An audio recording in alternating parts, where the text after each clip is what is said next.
Ask Mufti Mujib Rahman.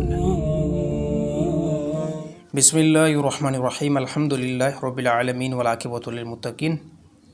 अच्छा से अगर कोई बंदो मैयत के गुस्ल ले छा उन जे मथां बि गुस्ल लाज़िम थींदो या न। असांजे इलाइक़े में अक्सर माण्हू मैयत के गुस्ल ॾींदा आहिनि। अक्सर मैयत के गुस्ल इमाम ॾींदो आहे, इन खां बाद में इमाम पाण बि जनाज़े खां पहिरियां गुस्ल कंदो आहे। उनजी वज़ाहत कयो। अच्छा, इहा ॻाल्हि ज़हन में रहणु खपे त कोई बि इमाम या कोई बि मौलवी या हाफ़िज़ जेकॾहिं मैयत के गुस्ल ॾिए थो त उन इमाम जे मथां गुस्ल लाज़िम या फ़र्ज़ नाहे थींदो।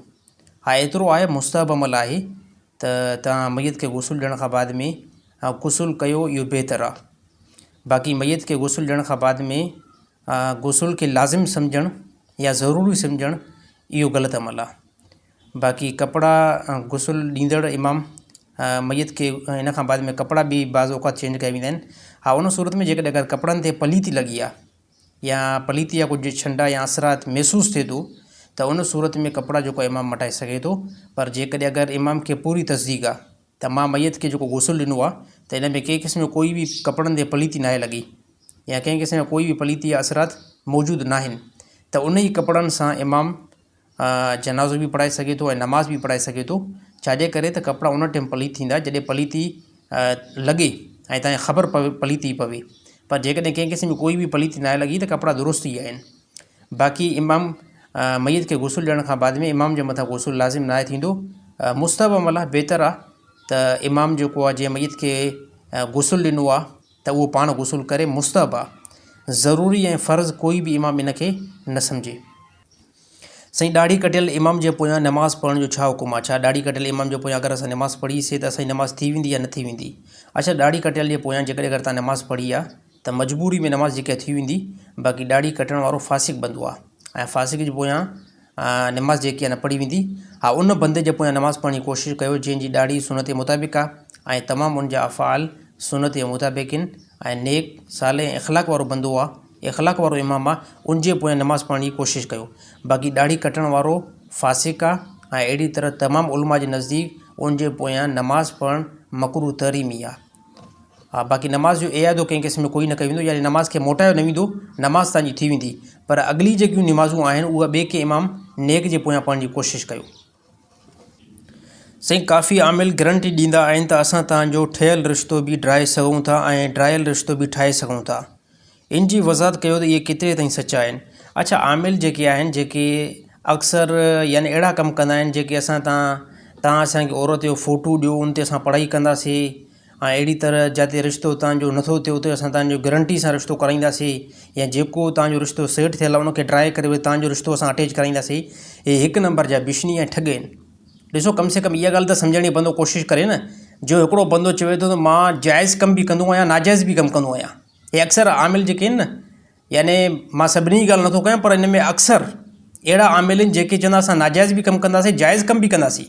यानी का औरत तव्हां सां सेट नथी थिए त उहा बि असां सेट कराईंदासीं। हिकु नंबर ते कंहिं औरत जो तव्हांखे रिश्तो नथो मिले, उन रिश्तो असां तव्हां सां कराईंदासीं। हा साईं, उहो हाणे तरतीब कीअं आहे त औरत जो असांखे फ़ोटू ॾियो, उन ते असां पढ़ाई कराईंदासीं। हिकु नंबर जा इहे बिशनी ऐं ठग आहिनि। छा इन ज़ालमनि खे ख़बर न आहे त क़ुरान हकीम हुकुम कयो आहे त ए ईमान वारो पंहिंजूं नज़रियूं झुकायो? त इन्हनि खे इहा ॻाल्हि ख़बर नथी पए त असां जीअं औरत जो फ़ोटू वठी करे ऐं उन ते असां पढ़ाई कयूं था त हे कान शरीयत वारो कमु आहे, हे त शरीयत जे ख़िलाफ़ु कमु आहे, हे नाजाइज़ कमु आहे, हराम कमु आहे। ऐं काफ़ी मां आमिल ॿुधमि त काफ़ी अहिड़ा यानी ठग आमिल जंहिंजो तालुक़ु ई अक्सर औरतुनि सां, औरतुनि खे विहारे वेठा आहिनि त टे चारि औरतूं उन वटि स्टक थी बीठियूं आहिनि, जेके नौजवान ऐं यंग औरतूं, ऐं उहे औरतूं चवंदियूं फलाणी जॻह ते असांजो रिश्तो नथो थिए त उनखे तसली ॾींदा असां तव्हांखां 5000 वठंदासीं, 10,000 वठंदासीं ऐं तव्हांजो इहो रिश्तो फलाणे मर्द सां जेको थी वेंदो।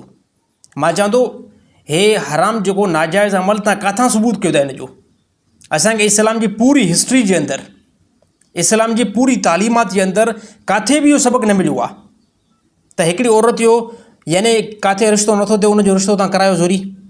कंहिं औरत जो किथे रिश्तो ठहियलु आहे उनखे ड्रायो, किथे कंहिं बंदे जो निकाह नथो थिए यानी पंहिंजी माशूका वटि कंहिं औरत खे पसंदि कयो उते निकाह उनजो नथो थिए, तव्हां ज़ोरी उन मामलात खे कंट्रोल करायो, इहो किथां साबित आहे? त यादि रहणु खपे त इहे अक्सर जेके असां वटि आमिल हज़रत आहिनि जेके औरतूं खे विहारे करे ऐं उनखां मसइला पुछा, तव्हांजो छा मसइलो आहे, तव्हांजी छा टेंशन आहे, कहिड़ी परेशानी आहे, असां तव्हांजो मसइलो जेको गारंटी सां हल कंदासीं। त उन्हनि खे इहा ॾिसो न, कम से कम बंदो इहो सोचण जी ॻाल्हि करे त इस्लाम उहो मज़हब आहे जंहिं औरत सां कलाम परे जी ॻाल्हि आहे, औरत सां मुसाफ़ो परे जी ॻाल्हि आहे, औरत खे ॾिसण खां बि इस्लाम रोकियो आहे।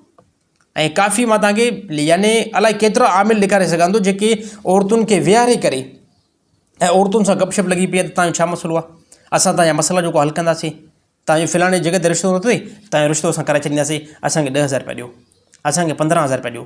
त यादि रहणु खपे त इन ठगी खां ऐं बदमाशी खां पैसा फुराइण खां तमामु जेको आहे मुस्लमान, ख़ासि करे उन में औरतूं ऐं उन में मर्द, बचण जी कोशिशि कयो। हे अक्सर जेको आहे ठॻनि, अक्सर ठॻनि।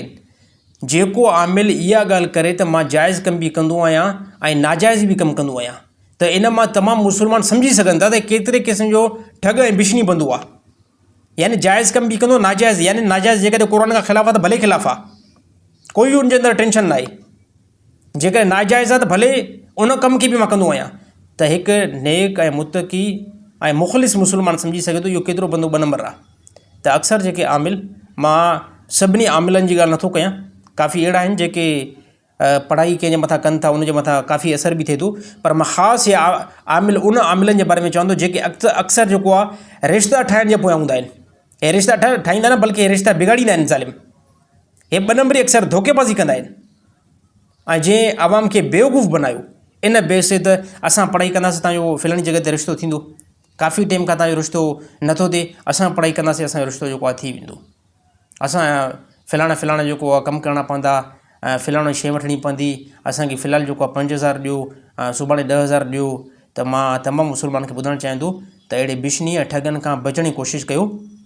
ऐं जेको आमिल आहे यानी उहो ॾाढी सां यानी अहिड़ी तरह नेक मुतक़ी जेको नमाज़ बि पढ़े थो, त उनखां सिर्फ़ु हिकिड़ी ॻाल्हि पुछण जी कोशिशि कंदा कयो, सिर्फ़ु हिकिड़ी ॻाल्हि खां, त इस्लाम में इहा इजाज़त आहे त कंहिं औरत सां अकेला में वेही करे तव्हां उन सां गुफ़्तगू कयो।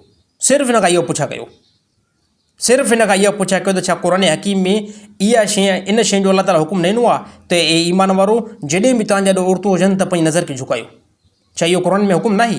त तव्हां पोइ कहिड़े इस्लाम ते हलो था, कहिड़ी पब्लिक सां ठगी था कयो ऐं 2 नंबरी था कयो। त तमामु आमिल जेके दावा सां ॻाल्हि कंदा आहिनि त असां जेको आहे रिश्तो कराईंदासीं, गारंटी सां इहो रिश्तो थींदो, मर्दनि खे चवंदा असां रिश्तो कराईंदासीं, औरतुनि खे चवंदा इहो रिश्तो फलाणी जॻह ते कराईंदासीं, 1 नंबर जा ठग ऐं बिशनी आहिनि। हे अक्सर फेक आहिनि जेके माण्हू खां सिर्फ़ु पैसा लुटण जी कोशिशि कंदा। तमामु मुस्लमान इन खां बचण जी कोशिशि कनि।